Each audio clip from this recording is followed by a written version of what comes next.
Hello, guys. Welcome to this new edition of Mind Podcast. This is Aadit Kapadia coming to you on yet another wonderful week of discussions, debates, all sorts of news and stuff.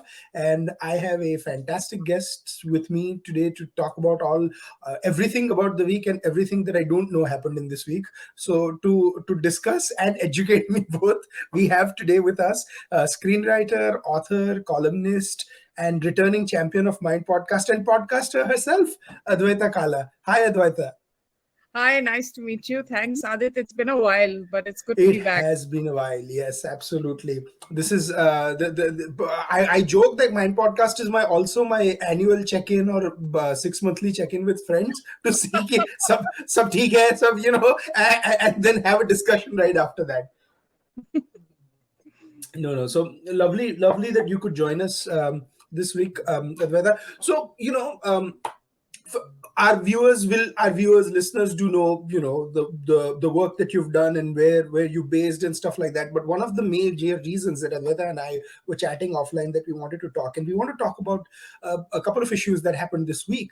But one of the major issues that has dominated sort of the headlines the past month and this month is the whole crisis in Joshimath, right? And this issue strikes a little bit home for you as well, Advaita. So not only, and for me as someone who is from the civil engineering background, whenever I see this thing, it does affect you quite personally. It's the gateway to the dhams.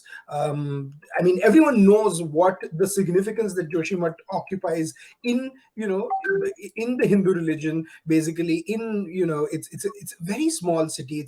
It's a gateway to several, climbing expeditions, trekking trails, and Badrinath, basically, and home to one of the four pithas established by Adi Shankara.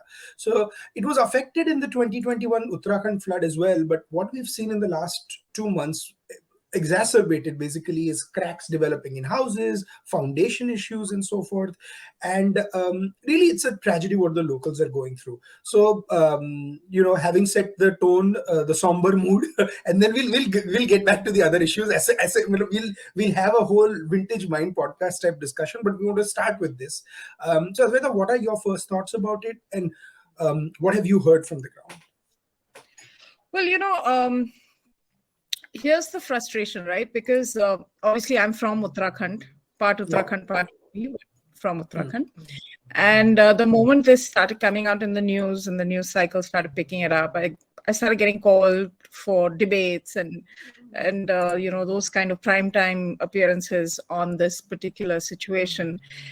And I declined because I didn't really know what to say, because I'm personally so struck by sadness, because this is something that has been going on for a while. We have been, as in the general public, has been talking about the issues that assail hill folk, especially in Uttarakhand and this district, of course, is District Chamoli, which is one of the more backward districts of the state, and the kind of hardship that the locals have to experience, the kind of lack and access of facilities, access to facilities. All of those things have been constantly raised. The kind of population explosion that is happening in small towns like Joshimath, because they are gateways to the dhams, and hence, see a lot of footfall, and that generates its own kind of economics and business and tourism, etc., which the town couldn't take. And this has been highlighted not now. This was highlighted back in 1976 by the Mishra committee report, which very clearly laid down the concerns with this particular town. It's a town that is built on an ancient landslide. What does that mean? That means it's not built on a rock, unlike other hill towns. It's built on soil, and below that clay. And when that soil and clay gets damp, it starts to shift. What we've also been seeing in the hills, and we saw the big flood of 2013, where thousands lost their lives. Regularly see increased rainfall. We see this dampening. We see construction. We see the drilling of the mountains from above and from below. So So shell it out. yeah.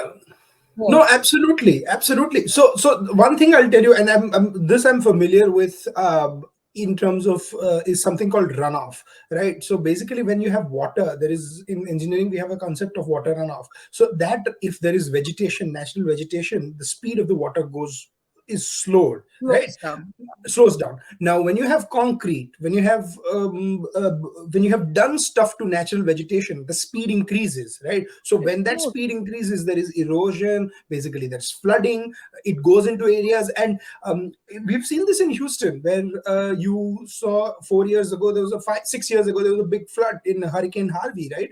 17 feet of water at places. And basically what it was there are things where you call constructing on floodplains. So you have constructed where the river was flowing 40 years ago, and Yeah. ultimately water will find the way to where the river was, right? So there is also that debate ki, at what end are we hoping for, the whole, the I mean, you want development of the region, right? But is there any urban planning that has gone across with it? Is there an urban planning map? Is there any sorts of zoning that is happening, right? So those are the heartbreaking issues that we see.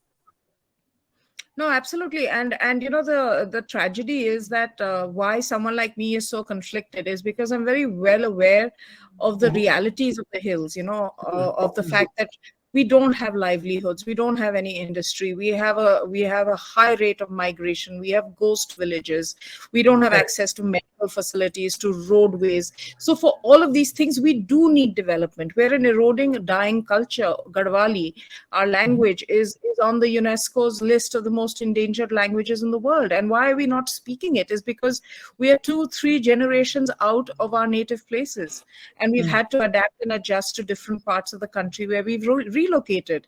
So I understand the compelling reasons why we need to be able to provide sustenance, livelihood, ease, convenience, the fact Mm. that kids can go to school and not have to walk kilometers and kilometers and across rivers Mhm. on on little ropeways, Yeah, like yeah, those videos that do the rounds every once in a while. It's just terrifying. So yeah, I yeah. recognize these things, right?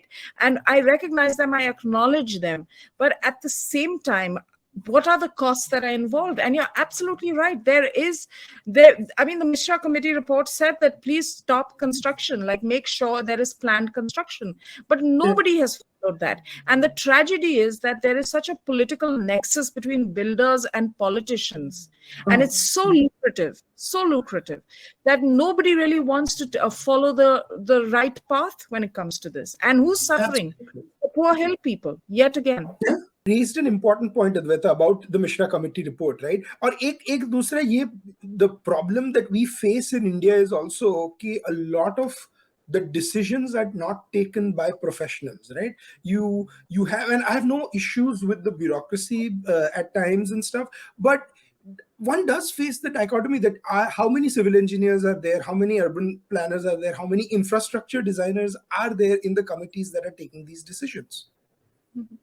No, absolutely. I'll tell you my own experience. I had a brief engagement with a government organization to write a screenplay for something. Okay, that's my beat, right? Fascinating. I'm a script writer, so it's nice. You don't get paid a lot when you work Yeah, with the government, of course, but there's a certain prestige to it and all of yeah. that. So I worked on it, did whatever I had to do, submitted it. But after that, the Babus took over. Like suddenly, they were all screenplay writers. अरे So बाप रे. then they went ahead and said, "नहीं, इसको बदलना है, ये dialogue रखते हैं, ये करते हैं, वो करते हैं." So at the end of the day, I backed off. Hmm. And I was like, it's your party, have all the fun you want to have. Yeah, So it happened to me as a screenplay writer. Admittedly, like everybody thinks they're a writer, everybody thinks they're a cricketer. But I have a feeling that we do have, our bureaucracy does have an overinflated sense of itself and its absolutely. capabilities. And I think, domain expertise is not valued quite as much as it should be.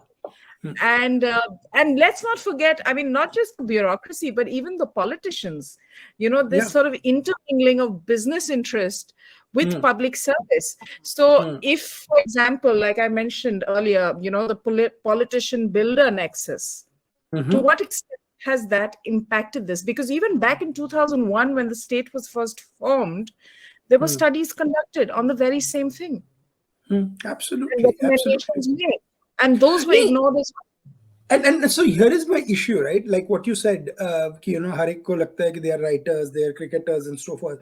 The difference, what I find in the West as opposed to the East when it comes to engineering is setting of liability, right? Like over here, like the engineer, when he sets a set of plans or seals them and stuff, they are liable.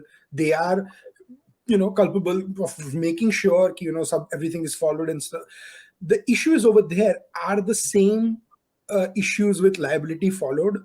I don't know at government level when it's followed, and if they are followed, right, what is happening if the conditions of the plans aren't met and so forth, right? So it's those are the couple of dichotomous issues sort of at interplay here. And what happens is the poor Pahadi. So, okay, if you ask someone, since you are a Pahadi, I'll ask you, aapko connectivity chahiye? Do you want, tunnels? Do you want this? So obviously, you're going to say yes. Why would you not want 5G? Why would you not want ease of access? maybe you can explain this to me, because what the locals are blaming predominantly is the NTPC hydro project. I know. Now So that, I've seen yeah. I've seen two theories, right? One is the NTPC hydro project, and the other people I've seen ki uncontrolled development, hotels, and all that have Yes, happened, that right? is the first. That has been ongoing for like many So years. They also, I personally, I mean, I have to still see the detailed report, technical report, because that's another thing. I couldn't get hold of the surveys that were done, or I basically believe these are that's been government. sealed or something. That's been sealed now. Like they're not. Yeah, They cannot give public statements and things of that nature. correct. And which is kind of silly, because if it's a government project, if government funds are being used, if there's a plan set that is being used for public safety, it should be uploaded on internet for everyone to use, like everyone to read. Like if you have done so, that's Like you do in the if West with master plans, like city master plans are available to the yeah, public. no, no, even And in the engineering plans. So when the yeah. project is bid, the engineering plans are uploaded to the city website. Everybody can take a look at it if they want. But Adit, is there like a security risk in doing that, like a terror security risk in doing those kind of So plans, I having them no, so publicly made I understand. No. So I understand you don't do existing. There is a security risk. That's what I was coming. But you can come up with, there are summaries of what survey was taken into account. What are the findings? What is the foundation report? What is the urban and planning? You there are ways of doing it. You can there is a preliminary engineering survey that you can release. That this is what we saw. These are the challenges we encountered during construction and stuff like that, and this is what we did to mitigate them, right? So Yeah. there are ways you can do it. So I'm not at a position to comment if exactly that project impacted, but I will say this, that if projects like these are done where proper soil compaction and things like that around that are not done and aren't followed, then there is a increased risk of foundation damage and stuff happening. But see, with engineering, what happens is it's never a last minute thing, right? It's something that has been going on for 30 years, but you ignore 5% every year, and then suddenly you see there is 95% damage. Because the foundation damages, and which what we're seeing from pictures, I can only go by pictures. I've only can go by reports. That can't have happened in the last 5 years alone, or 10 years. No, but what has happened is that in a matter of a month, a hairline crack has become 3 feet wide. So that means Yes. that there is some activity that is going on in that area, which is causing this kind of rapid decline. The locals first complained about these cracks a year ago. They alerted the Yeah. administration, and their beef is that, look, we said this a year ago. You didn't do anything about it. Why didn't you do anything about it? So that's where they're coming from. But I mentioned, of course, the need for development. This is also, Adit, I want to highlight this for your viewers and listeners, is this is also a border state, and we have China knocking on our door all the time, and a China that's been increasingly aggressive in the post-pandemic world. It's not making friends, it's not playing nice, Yeah. and especially not with Surprise, us. surprise. Surprise, So surprise. So this is a border state. So there are certain, sensitivities with a border state, yeah, absolutely. and I understand that as well. That's why if you're detecting a bit of reticence on my part when it comes to this particular issue is because there is the human aspect of it. There's the nationhood aspect of it. Yeah. Then there's just the sheer frustration Yeah. of saying that stop, this is a fragile ecosystem. The Himalayas will extract their revenge. They're the youngest mountain chain in the world. That means something. Absolutely. No, and I always say that this is not even, see, a lot of people are like Vikas, Vinash, and all this thing. No, it's not. It's not one versus the other, right? It's एक तो ये problem है ना कि in the world of WhatsApp and the 24/7 news that we live in, it's very easy to just portray one issue over the other. Like you said, there is an issue of national security, right? Like if you say what you're doing exactly, there is a national security. There's a how is this helping the army and stuff like that, all sorts of issues there, right? Then there's a second issue about helping the local Pahadi population with connectivity. Like if a truck is taking 2.5 hours to deliver something as opposed to 40 minutes or 1 hour with an updated route, what is more important, that, like, things like even taking someone to a super specialty hospital, things like this, right? But then is that leading to other damages? Those are the things, and for that you have to have experts advising you, and not just the issue is we also are in a mindset of very ribbon cutting mindset, right? Ki election आ रहा है, ये आ रहा है, 5 साल में फटाफट ये प्रोजेक्ट करना है. So Harsha Bhogle in 2000, so if people remember, there was an IPL in 2009 that was happening in South Africa, where, because it couldn't happen in India because of the Lok Sabha elections, so they organized last minute. So Harsha Bhogle, the commentator, said this wonderful thing, that no country leaves so much till the last minute till India does, and no country works in the last minute as much as India does. And that is why you could uproot an entire tournament and have it in 2 months in another country. Like, it is, I think about like tournaments over here, it's unheard of if you think of globally, right? So that culture has percolated into various fields. Ki bhai, okay, some milestone is happening, some local body election is happening, let's just make sure everything is done so that this is ready for that. Like the bridge tragedy in Gujarat, which happened in November. Like, they rushed to open that, like you said, the ribbon cutting mentality. Although that, I must add, was a private developer, and he had his daughter-in-law and grandson at the inauguration, so it wasn't like a babu or a neta thing. No, but I think it's a societal mentality. Yeah, there is that mentality. True, absolutely. And now, it's at this stage where usually, when there's COVID, we're up and about, like, let's do this, let's like we did Project Bhuli, which was this initiative where we brought out COVID care packages and all to people in the hills. Right. And but this is one situation where one doesn't know what to do, because people are losing their homes, they're losing their livelihood, they're taking everything that they own in this world into one room. It's in the midst of bitter cold. I mean, the north of India right now is going through a cold wave, like a very extreme cold wave. So it's just the worst time of the year for this to happen. So and one really feels helpless, because you don't know what to do. The government has said, we'll give you 1.5 lakhs, but what is 1.5 lakhs? I mean, I'm assuming it's interim relief, but even if it's interim relief, they're full families that have been dislodged. No, and the point is, you have to have lost a house or have to have seen what it means to lose a house to understand what people are going through. You've grown up in one place, you've stayed 20, and if you haven't seen, it's just hard for people to fathom. Like, if you've seen on screen, it's not the same as losing. मतलब आप 25 साल 30 साल से एक जगह पे रह रहे हो, and suddenly you've been warning about something and the cracks develop in your house, and they're like, oh, this, you have to leave and we'll give you 2 lakhs for this, right? It's unfathomable, because how can you replace the mental and somehow, as a culture, as a civilization, we don't talk about mental illnesses as much as we should. What this wreaks havoc on people's mental illnesses. Agar aisi, will my house be destroyed? What will do? What will be my future? What will be my kids' future? A lot of people actually, have made houses out of their savings as investment opportunities, where they would probably, sell something and go to a place in the village and retire and, use this money.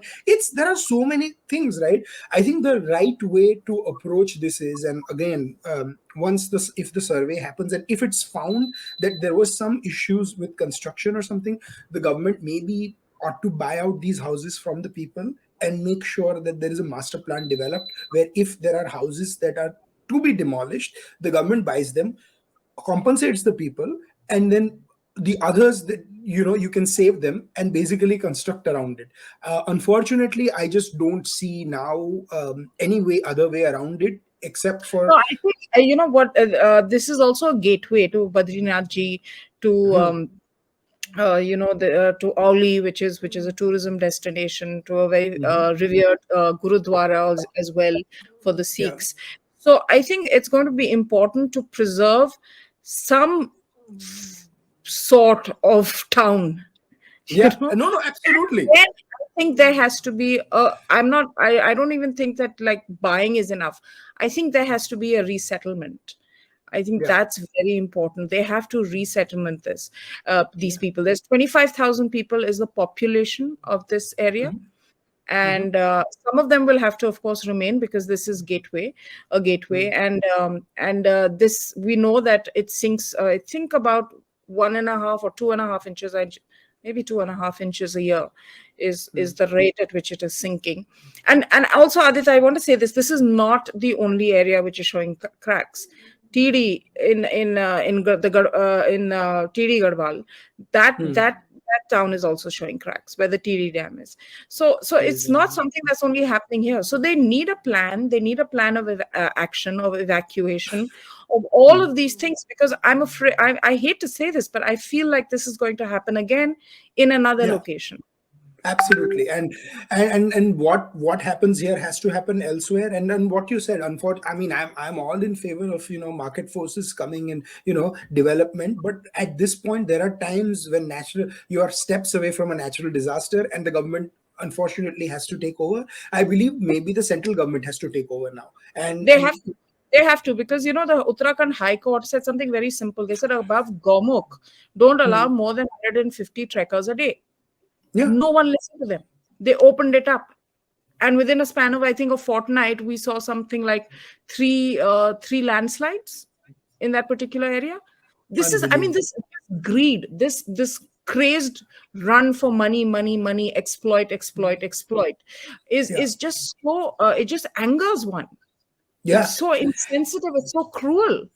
Yeah, no, no, absolutely. And all you need, ironically, and I'm trying to mesh both here. All you need is one new movie that shows thing, and everybody wants to take a picture at the same spot shown in the movie. And I'm like, bhai, ek do saal ruk jao, yaar. You're 32. You're not.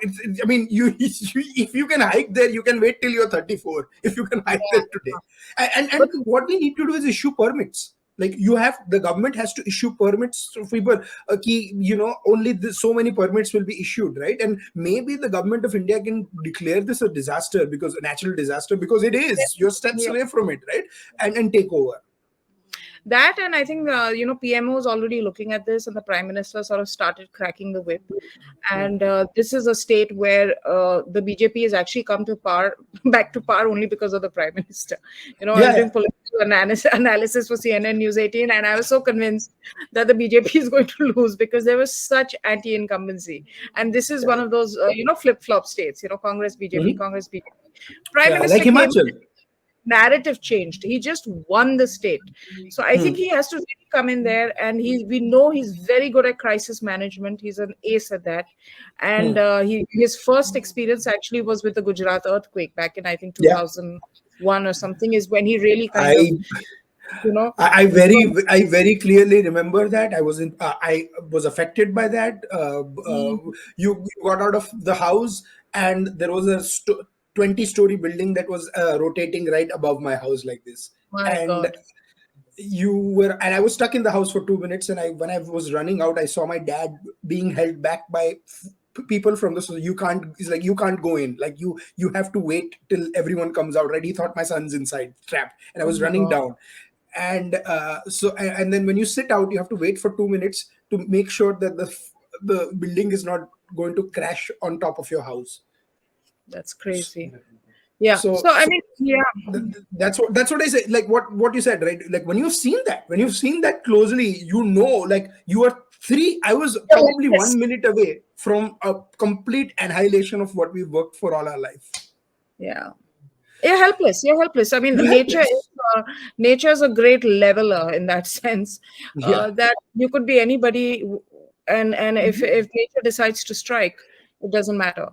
And in fact, that's what I always say when we talk about Mr. Modi's rise to power. Like that was, I mean, I was a teenager at that time. I was, and that was my first brush at seeing what the local establishment.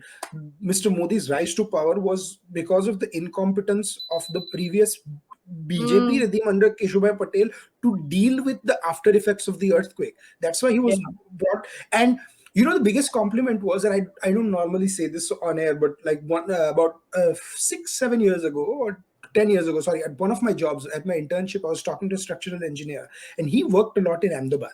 So I was like, this. And I was like, when did you start working? He's like, oh, since 2005. And I was like, 4 years ago, there was such an earthquake. He's like, what? There was an earthquake in that city? And I'm like, yeah. And then I showed him pictures. And he's like, man, I could not tell that there was an earthquake 3.5 years ago. And I was like, you, my friend, have paid the biggest compliment of the relief efforts that happened after. Because yes, there was a loss of human lives, but you have to. So I hope that we don't have to see another tragedy to see rewriting of the codes of the Pahadi people. I actually feel very heartened by this, because what you've said really makes me think that what I suggested earlier, that there should be a resettlement and a new town and all of that, I think that maybe that can happen. And Prime Minister Modi is the right man at the right place at the right time, as always. Oh, we're a messy country, but for it to happen, it's controlled chaos, right? But let's if when as we start wrapping up this segment and move into the next one, we can end we're already at half an hour, by the way. We're already at half an hour. You said it's a half an hour podcast. Half an hour. So we'll go on 5-10 minutes more. Sorry. I'm fine. I'm just doing your time. Absolutely. No, we're fine. I mean, usually we go on with the 40-45, but when you're chatting and when you're passionate about this, who is looking at time, right? So so that's the hopeful note that I would like to sort of go on. That I hope that we there is a sort of a resettlement program, and for the sake of the locals, the Pahadi people. Joshimath, the Badrinath, this is the pride of the Pahadi people, right? I would hate for them to go through what they're going through, and hopefully we see a solution on that very soon. So that's the thing. But any closing comments, Advaita, before we move on to the next topic? I just request your listeners, your viewers, to keep a track of this situation, as we all are. Right now, of course, it's a very government-led relief and restoration sort of effort. But these things are always long-term. And I always feel that once the media moves away, the attention moves away, the government also starts relaxing a little bit, especially the local administration. I think that's really when citizens can come in and help, or people who care about the situation can come in and help. So I just request everybody to keep a track of this, because the people have lost their lives in terms of not their physical life, but everything that they've worked for. They've earned generations, homes, ancestral properties, all of that. So please just keep tracking this and do help at a later date when we have more clarity on their situation. I think you're on mute, Adit. Can't hear you.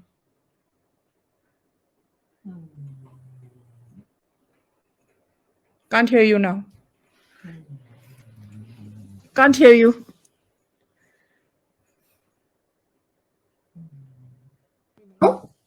Yeah, now I can hear you. Okay. So I think I just hope that there are there are situations where basically people can contribute to relief efforts and things like that, and help out the locals, because there are many people that are concerned. And when that happens, we'll tweet it out from our account.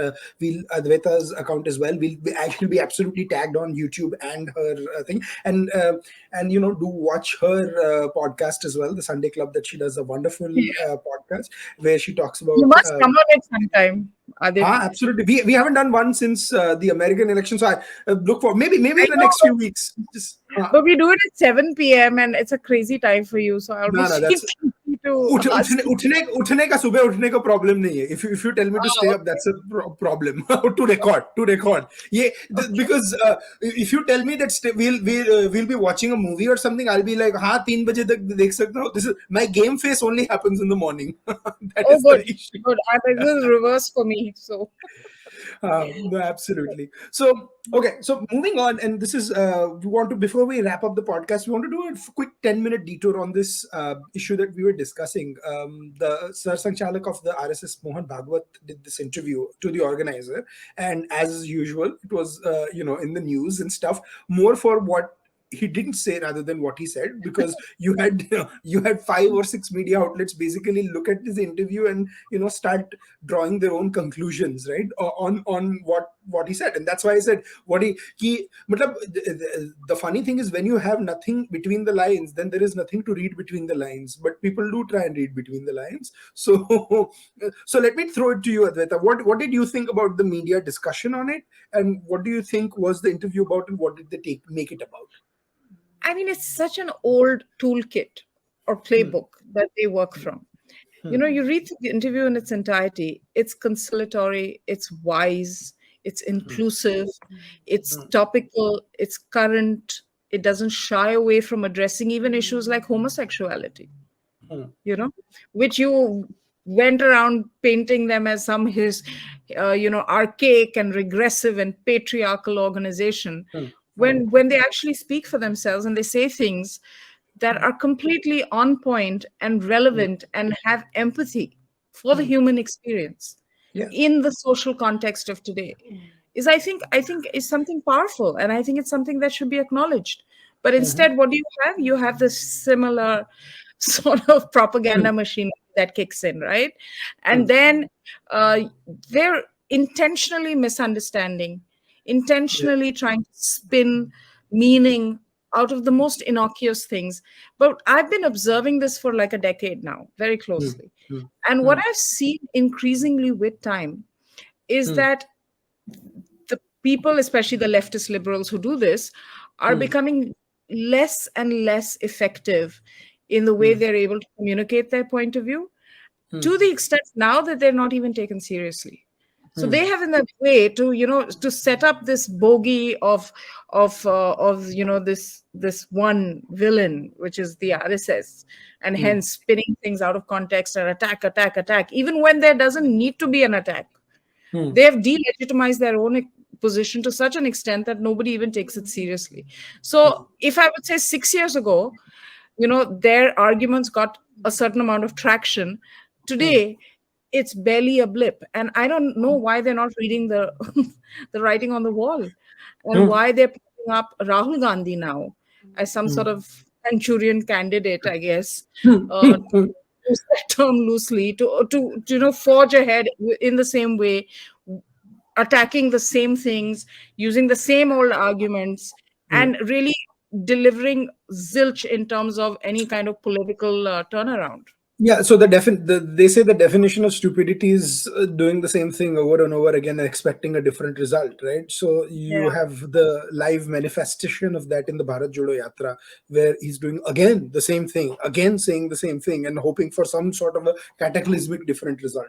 So, and how can you be talking about Bharat Jodo Yatra and then demonizing a whole section of society? Yeah. Section of society who, when he was talking about the RSS, there's journalists have actually gone on record and said that, look, the man is doing something good by walking across the country. It takes a lot of effort. So let's not be too critical. So that's the response you're getting from them, which is avuncular, and encouraging. And here you are on this rabid hate agenda. And then you have the gumption to sit there and say, oh, we're all about love and joining people together. No, you're about joining certain people together. Absolutely. And you're about joining people who subscribe to your point of view together. You have no interest in people, which is the majority of the population, who don't subscribe to your view. No, and what's funny is when they say this is about politics, I was like, okay, if you're about that, then quit politics. Why are you in politics? If you are in politics and do something, it is always and always going to be political. No one's buying that anyway, because I mean, No, it's yeah. ridiculous.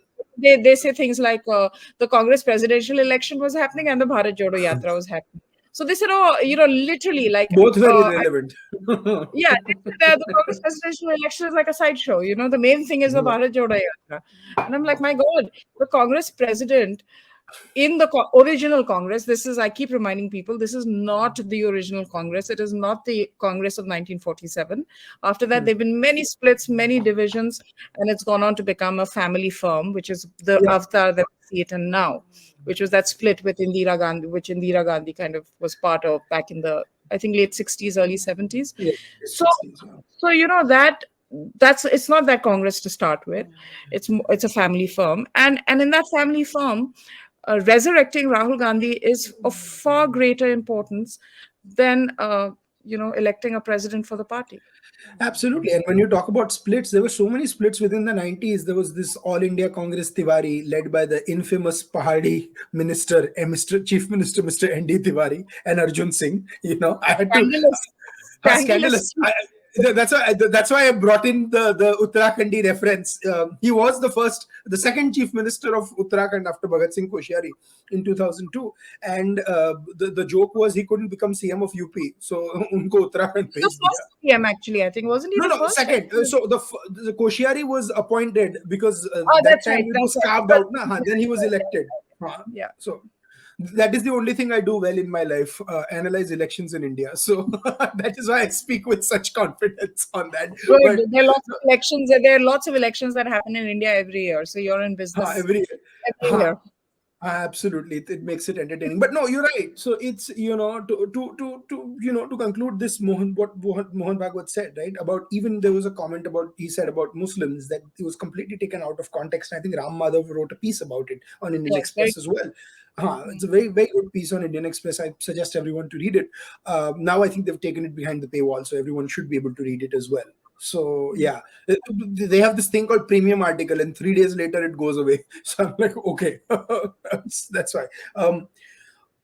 But the bottom line is, I've always said that if you want to take on someone politically, you present an idea. If you keep on bashing an idea which is actually agreed to by a majority of India and you keep on bashing it without any context of it, you are actually going to polarize opinion in favor of that, right? So what I think the Congress is happening is, in trying to accuse the BJP and RSS of polarization, they're doing reverse polarization, where people are galvanizing anyone but the Congress, right? And you saw some of it, the counter effect of that in Gujarat, where Aam Aadmi Party was rising in some seats and stuff. So the BJP's vote share goes from 49 to 52%. So where does that additional 3-4% come from? Most and likely, this is when they said in Gujarat that Congress has a fixed vote share of 30%. Exactly. That's eroded, and for decades. No, and Congress went to, I think, 26%, if I'm not mistaken. So you're very right that 30%, usme se 3 or 4% clearly went to the BJP. And correct. So they are saying that if we are loyal old Congress voters decided to switch to the BJP rather than going to the Aam Aadmi Party, because you keep on going. I am telling you, the Congress was an idiot to not win this election. After what happened last time, this was the Congress's election to win. I'm not saying 6 months ago. So, but that was because the last time around where it was this heavily contested elections, etc., it was because there was the Patidar agitation. So Correct. What I've noticed about the Congress is that they are not able to generate issues on their own. What they can do is, or what they try to do is to ride an issue. So if there is an issue that comes up and there's an election around the corner, then they'll jump on that. So, for example, the Joshimath issue will not be that relevant to them. But had the same issue happened last year with the election in February coming up, they would have jumped on it. So it's a very sort of self-serving kind of strategy. and the Patidar issue really helped them the last time around. They wrote that one. They took in the Hardik and all these other young guys in, and then of course subsequently those guys realized exactly what's going on, and now they moved to the BJP, Alpesh Thakur and No, I Hardik think Pandya. also the BJP realized कि उनको एक बार ticket दे दिया तो their agitation is also over. अभी 5 years later, if they But they were their poster boys, right? So they were their poster boys in the last election. So they were not able to hold on to them. And they were not even able to hold on to the gains they made. They had a decent showing. So they just lost it completely. So there's a real rethink that they have to go through, that everything is not just linked to elections. Now they in Himachal, this pension scheme that they promised, Montek Singh Ahluwalia, who was part of their very significant part of their whole economic plans, and I don't know what was that committee? Deputy chairman of the Planning Commission, Correct, and very close to Manmohan Singh, etc., has criticized that program. Yeah, and that says a lot. So yeah, absolutely. But right now, Rahul Gandhi only listens to Raghuram Rajan apparently. So did Mr. Rajan done so? No, because Mr. Rajan joined in Bharat Jodo Yatra, right? So someone was like, "What do you make this?" And I'm like, "This is mommy's appointees joining their son's latest hobby." So I was like, if there is a very maybe what's happened to Sam Petroda, who was the other kind of NRI that was very active? Who knows? He's a good dude, by the way, Adit. He is absolutely no. So Sam, they had Sam Pitroda do videos in Gujarati, and I'm like, my God! I was like the biggest for the Gujarat elections, and I'm like, my goodness, this is when the Janata Party merged, right? This is like getting Devegowda to go to Bihar and campaign for the RJD in Patna, right? This is as insane as that. Like I was like, even people in Gujarat don't know that Sam Pitroda is Gujarati. So and it's very funny. It's like when he speaks pretty well Gujarati, right? Pretty decent Gujarati. मैंने उसको Gujarati में I think I heard him about a few years ago. He was doing some religious, like with Morari Bapu. He was doing a speech or something like that, and I'm like, this is very funny. Like I was like, this is all that Congress has, and Congress has a couple of very good leaders in Gujarat who were given a free hand in 2017 because they didn't think they had a hope in hell. But like I had traveled across the state in 2017 and I was shouting from the rooftops that, boss, I see Congress gaining in Saurashtra big time. That's where they gained. This time they dropped the ball.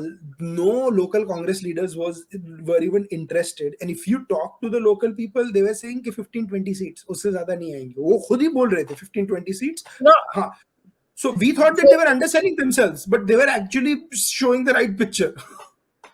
No, and Rahul Gandhi's yatra conveniently avoided all the states where there were elections. So no, that's what I was saying. How can you be a yatra in middle of an election? And I'm like, I'll go here, and like it actually mapped the map of Gujarat, and he did one rally in Gujarat and 0 in Himachal. And so Pallavi Ghosh, who comes on our Sunday Club a lot, she's a very, very old, like a veteran Congress beat reporter, said that when she was in Gujarat, she spent about a month in Gujarat, and she said when she was there, that was the one day that Rahul Gandhi was coming for some rally or something. And she says, first of all, the local leaders, Congressies, they were fighting. Poor guys, they were doing their best. And their posters and all didn't have him in it. Yeah. Then when he turned up, she said they were so resentful because they said, my God, अब हमें जाना पड़ेगा वहाँ पे.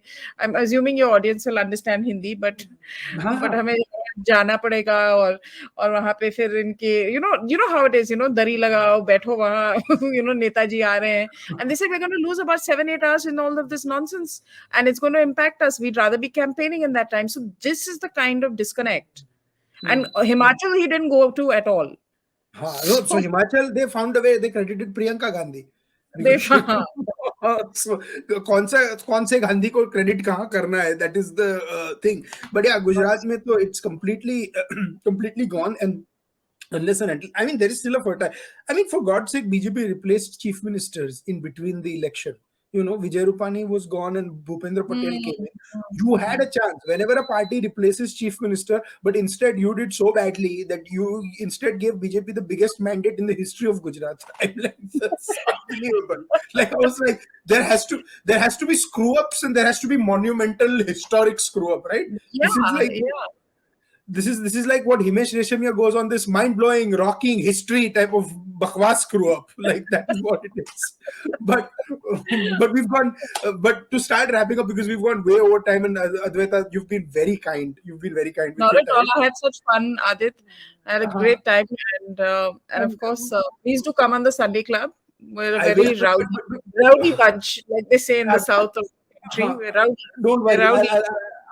I'll fit right in because I can't do मुझे तहजीब वाली commentary आती भी नहीं है. So one I have to ask you something before we wrap up. Is one thing we do is we give a recommendation, a non-political recommendation. Could be a movie, could be a book, everything you've read. And since you are a screenwriter and an author, you cannot let me down and give me some political recommendations. So Oh, you have to recommend of something good you've seen or watched or oh, watched. heard. I'm actually reading. I'm doing more reading than watching right now. Imagine that. Mhm. But what I'm really into, I'll tell you what I have been tracking very closely is the Idaho murders. Okay, the Oh, true, yeah, that's what's happening. Those you're college a true crime documentaries true fan. crime, and as you know, I went to school in Georgia, which Yeah, is a yeah. small private school, with very similar kind of lifestyle, similar town. Mm, Totally get what they mean by that mm. lane, the little shop areas, the bars, or the grub truck, and all of that life. The lifestyle just resonates with me, Resonates. and it's so tragic, and it's just so I've been watching a lot of that, and I was actually very relieved when they made an arrest, because I can just imagine a small town kind of terrorized by a crime Mm. of such brutality. So Truly I have been tracking that, and that's one thing. And then the other thing is, of course, reading. So Ruth Ware is one of my favorite writers, and she has a Mhm. new book called The It Girl, so I've been reading that thriller, Fascinating. and that's about it. That excellent, excellent. I my recommendation is a show I watched this week and it blew me away. It's called Trial by Fire on Netflix. It's on the Upar Cinema Tragedy. Oh, I saw The that. that it shocked me because I mean, first of all, you have to understand like there are no accounts that Mhm. detailed explain कि अंदर हुआ क्या था. I mean, there are accounts, but this is not like a tragedy where everything was captured on camera that you can recreate.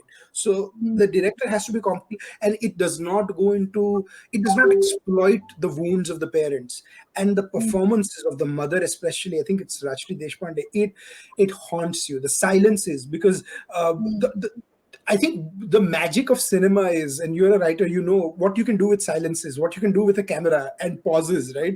And this is what hit me the most. And I found the show it could have gone into a very exploitative mode. It could have gone into a very gory mode, but it's neither exploitative nor it's